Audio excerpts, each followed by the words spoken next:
Agora, política baseada no mercado.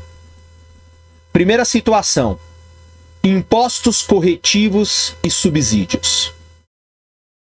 Em vez de regulamentar o comportamento em resposta a uma externalidade, o governo pode usar políticas baseadas no mercado para alinhar incentivos privados com eficiência social. Por exemplo, como já vimos, o governo pode internalizar a externalidade tributando, então criando impostos, atividades que causem externalidades negativas e subsidiando atividades que tragam externalidades positivas. Os impostos criados para corrigir os efeitos de externalidades negativas são chamados impostos corretivos. Então, como aqui diz aqui a caixinha, né, uma síntese, então um imposto corretivo é um imposto destinado a induzir decisores privados a considerar os custos sociais que surgem a partir de uma externalidade negativa. Também conhecidos como impostos de Pigot, em homenagem ao economista Arthur Pigot, um dos primeiros defensores de seu uso, dos chamados impostos corretivos para corrigir justamente falhas de mercado. O imposto corretivo ideal seria igual ao custo externo de uma atividade com externalidades negativas, e um subsídio corretivo ideal seria igual ao benefício externo de uma atividade com externalidades positivas. Então veja, qual é o imposto corretivo ideal? É o custo externo de uma atividade com externalidades negativas. Então, se o custo da poluição é 10, o ideal é que o imposto seja 10.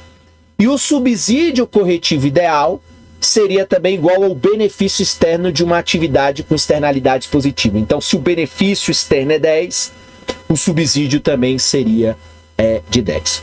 Os economistas costumam preferir os impostos corretivos à regulamentação como maneira de lidar com a poluição, porque esses impostos podem reduzir a poluição a um custo menor para a sociedade. Vamos utilizar um exemplo para ver por quê. Então vamos lá a um exemplo que mostra aí a situação em que você tem políticas baseadas no mercado. Suponhamos que duas fábricas, uma produtora de papel e uma de aço, estejam cada uma despejando 500 toneladas de lixo em um rio por ano. A Agência de Proteção Ambiental EPA americana decide que quer reduzir a quantidade de poluição e considera duas soluções. Então, a primeira solução, eu faço uma regulamentação. A EPA pode determinar que cada fábrica reduza sua poluição para 300 toneladas. Ou pode estabelecer um imposto corretivo. A EPA pode tributar cada fábrica em $50 mil por tonelada de poluição emitida. A regulamentação determinaria um nível de poluição, ao passo que o imposto conferiria aos proprietários das fábricas um incentivo econômico para reduzir a poluição. Então veja, a regulamentação aqui, ela ainda aceita o nível de poluição. O imposto corretivo não. Uma tonelada poluída já tem um tributo aplicado. 2 toneladas poluídas, já existe mais um pouco de tributo aplicado. Diferente da regulamentação, que simplesmente estabelece um limite e ela vai poluir até aquele limite. Que solução seria melhor, em sua opinião? A maioria dos economistas preferiria um imposto. Eu também acho que o imposto, o custo financeiro, o custo econômico, ele ainda é o que mais dói no bolso, por exemplo, de fábricas de empresas capitalistas.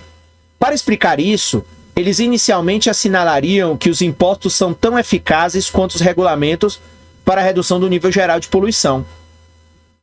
A EPA poderia atingir qualquer nível de poluição que desejasse, estabelecendo o imposto no nível adequado. Quanto maior o imposto, portanto, maior a redução da poluição.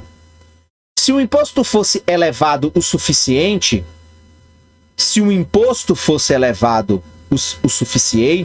as duas fábricas fechariam o que reduziria a poluição a zero. Embora tanto a regulamentação quanto o imposto sejam capazes de reduzir a poluição, o imposto alcança esse objetivo de modo mais eficiente, claramente, quando se analisa mesmo de maneira intuitiva, que consequentemente o imposto ele tem um impacto muito maior, por exemplo, neste caso, redução da poluição.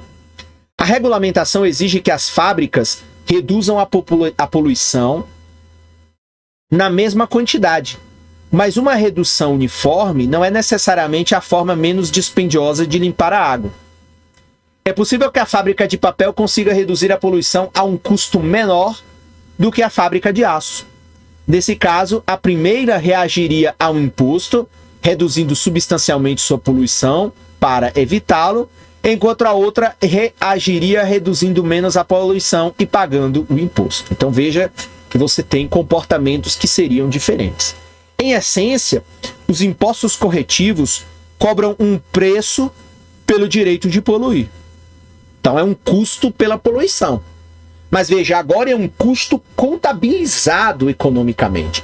Diferente lá da situação em que nós não consideramos externalidades, não consideramos impostos, consideramos lá o equilíbrio de mercado dentro da lógica da mão invisível, em que os agentes produtores, os agentes consumidores, eles vão estabelecer de maneira livre o funcionamento do mercado. Quando você estabelece, por exemplo, tanto o imposto governamental como o imposto corretivo, você vai criar um comportamento diferente, porque agora você está incorporando um custo. Então, neste exemplo, quando a empresa jogava uma tonelada de lixo no rio, não existia custo zero para ela. Tinha a externalidade negativa para a sociedade. A sociedade ia pagar, digamos, $50 mil para limpar o rio. Mas agora não, agora quem paga é a fábrica que polui, portanto ela contabiliza isso no seu custo, porque consequentemente ela vai ter que se remunerar, cobrando, portanto, o preço pelo direito de poluir. Assim como os mercados alocam bens aos compradores, que lhes atribuem maior valor, os impostos corretivos alocam a poluição às fábricas que enfrentam os maiores custos para reduzir. Qualquer que seja o nível de poluição escolhido pela EPA, ela poderá atingir essa meta ao menor custo total usando o imposto. Os economistas argumentam ainda que os impostos corretivos são melhores para o meio ambiente. Sob uma política de regulamentação de comando e controle, as fábricas não teriam motivo para reduzir as emissões se já tivessem atingido a meta de 300 toneladas de lixo. Então, quando você cria uma regulamentação com uma quantidade de poluição máxima, você não vai, essa empresa, como aí fala, não vai ter estímulo para, digamos, produzir 100 toneladas de lixo. Ela vai continuar produzindo 300, porque esse 300, consequentemente, vai ser o limite que ela pode sem ter nenhum problema legal. Já o imposto dá às fábricas um incentivo para desenvolver tecnologias com níveis de poluição menores, porque reduzem o montante de impostos que as fábricas devem pagar. Os impostos corretivos são diferentes de muitos outros impostos. Como nós vimos já no capítulo 8, a maioria dos impostos distorce os incentivos e desloca a alocação de recursos para longe do ótimo social.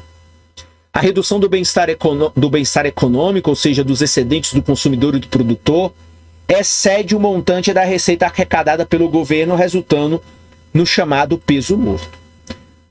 No entanto, quando há presença de externalidades, a sociedade também se preocupa com o bem-estar dos terceiros que são afetados. Então veja, quando você tem a externalidade, aí você tem um outro problema, que é justamente os efeitos produzidos no bem de terceiro. Veja, não é que no equilíbrio de mercado esteja errado o bem-estar econômico do consumidor e do produtor. Está tudo correto.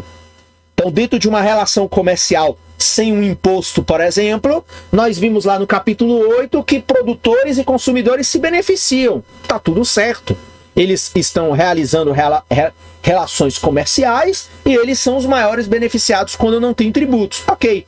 Mas o problema é quando você tem efeitos negativos ou efeitos positivos sobre terceiros. Aí a lógica de funcionamento, quando há a presença de uma externalidade, tanto faz se é positivo ou negativo, ela muda. Então veja, os impostos corretivos são os incentivos corretos para a presença de externalidades e, portanto, deslocam a alocação de recursos para mais perto do chamado ótimo social. Assim, os impostos corretivos, ao mesmo tempo que arrecadam receita para o governo, aumentam a eficiência econômica. Então, no caso dos impostos corretivos, arrecada dinheiro para o governo, mas aumenta a eficiência econômica porque, consequentemente, você tem ali levado em consideração uma externalidade. Quando você não tem externalidade, é claro que os impostos governamentais, eles criam certos problemas. Mas na presença de externalidades, os impostos corretivos ajustam seus efeitos, aumentam a receita do governo, mas aumentam também a eficiência econômica, dado que este mercado com externalidade ele não é eficiente. Ok? Então, essa é a questão fundamental a ser considerada. O Menkyu coloca aqui também mais um estudo de caso, né? Por que a gasolina é tributada tão pesadamente? Em muitos países, a gasolina está entre os bens mais pesadamente tributados. O imposto sobre a gasolina pode ser visto como um imposto corretivo destinado a eliminar as 3 externalidades negativas associadas à direção de veículos. Congestionamento. Se você já ficou preso no trânsito, provavelmente desejou que houvesse menos carros na rua. O imposto sobre a gasolina reduz os congestionamentos, incentivando as pessoas a usar transporte público, a fazer rodízio de carros com os amigos mais frequentemente e a morar mais perto de onde trabalham. Acidentes. Sempre que alguém compra um carro grande ou um veículo utilitário esportivo, fica mais seguro, mas coloca outras pesquisas em risco. De acordo com a National Highway Traffic Safety Administration, o órgão federal norte-americano que administra o trânsito, uma pessoa que dirige um carro comum terá 5 vezes mais chances de morrer se for atingida por um utilitário esportivo que por outro carro. O imposto sobre a gasolina é uma forma indireta de fazer com que as pessoas paguem pelo risco que seus carros grandes e de elevado consumo impõem aos outros. Dessa forma, essas pessoas vão considerar esse risco quando comprarem um veículo. Poluição. A fumaça dos carros provoca poluição. Além do mais, a queima de combustíveis fósseis como a gasolina é tida como a principal, aí eu que estou adicionando, a principal causa do aquecimento global.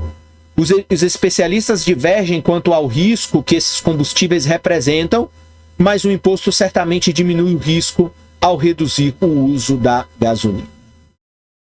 Assim, o imposto sobre a gasolina, em vez de criar peso morto, como a maioria dos impostos Assim, o imposto sobre a gasolina, em vez de criar peso morto, como a maioria dos impostos, melhora o funcionamento da economia, porque aí vai gerar também uma eficiência econômica por conta aí de resultados não econômicos. De quanto deveria ser um imposto? Ele representa menos congestionamento, estradas mais seguras e um meio ambiente mais limpo. Por isso, não é considerado, neste caso, um peso morto. De quanto deveria ser um imposto sobre a gasolina? Grande parte dos países europeus estabelece impostos muito mais altos que nos Estados Unidos. Muitos observadores sugerem que os Estados Unidos também deveriam estabelecer impostos mais pesados. Um estudo realizado em 2007, publicado no Journal of Economic Literature, resumiu a pesquisa com base nas várias externalidades associadas ao uso de veículos. A conclusão mostra que o imposto corretivo ótimo sobre a gasolina era de 55 centavos de dólar o litro, comparado com o imposto efetivo nos Estados Unidos de 11 centavos de dólares por litro de gasolina. A receita gerada pelo imposto sobre a gasolina poderia ser usada para diminuir os impostos que distorcem os incentivos e causam peso morto.